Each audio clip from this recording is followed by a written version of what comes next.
আসসালামু আলাইকুম এভরিওয়ান, সবাই কেমন আছেন? আশা করি ভালো। আজ আমি টমেটোর চাটনি রান্না করব। তো দেখুন, পেঁয়াজটা বাদামি কালার করে নিলাম। টমেটোর চাটনি পাক করব। দেখুন, এই যে টমেটোগুলি কেটে নিয়েছি, তাজা টমেটো। দেখুন, টক টমেটো, এগুলা দেশি টমেটো। তো আমি পেঁয়াজটা বাদামি কালার করে নিলাম। এখন আমি চিংড়ি মাছগুলো দিয়ে দিব।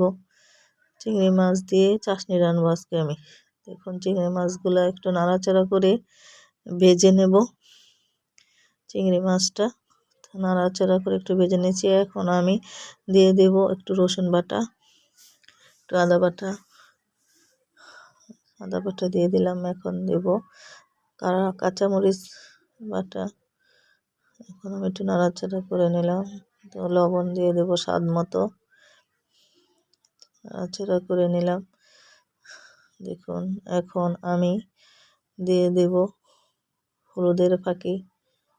এই যে হলুদের ফাঁকি দিয়ে দিলাম, মরিচের ফাঁকি দিয়ে দেব। একটু জাল করব, আমি টমেটোর চাটনিটা একটু জাল করব। ধনিয়ার ফাঁকি, জিরার ফাঁকি দিয়ে দিলাম। এখন একটু পানি দিয়ে দেব। এই যে আমি পানি দিলাম একটু মশলাটা কষানোর জন্য, যাতে কাঁচা গন্ধটা না আসে রসুন আদার। যে আমি মশলাটা কষে নেব ভালো করে। দেখুন, একটু ঢেকে দিলাম। তো এই যে আমার এটা শুকিয়ে আসছে, পানিটা, তেলটা উপরে বেশি গেছে। দেখুন, এই যে আমি এখন নাড়াচাড়া করে টমেটোগুলো দিয়ে দেব।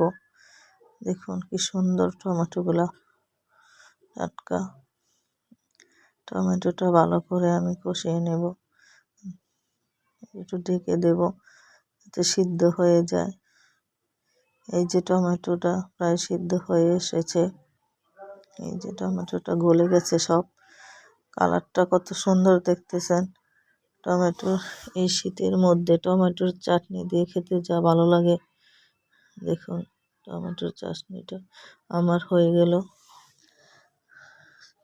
কালারটা কত সুন্দর এসেছে। দেখুন, টমেটোটা আমার প্রায় হয়ে গেছে।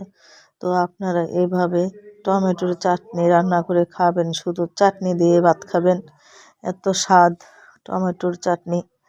একবার খেয়ে দেখবেন টমেটোর চাটনি কত মজা লাগে।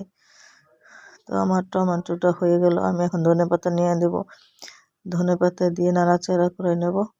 তো আমি এই যে ধনেপাতা দিয়ে নাড়াচাড়া করছি ধনেপাতাটা সিদ্ধ হওয়া পর্যন্ত। দেখুন কালারটা কত সুন্দর। ধনেপাতা দিলাম। আপনি তৈরি করে খাবেন। খোদা হাফেজ।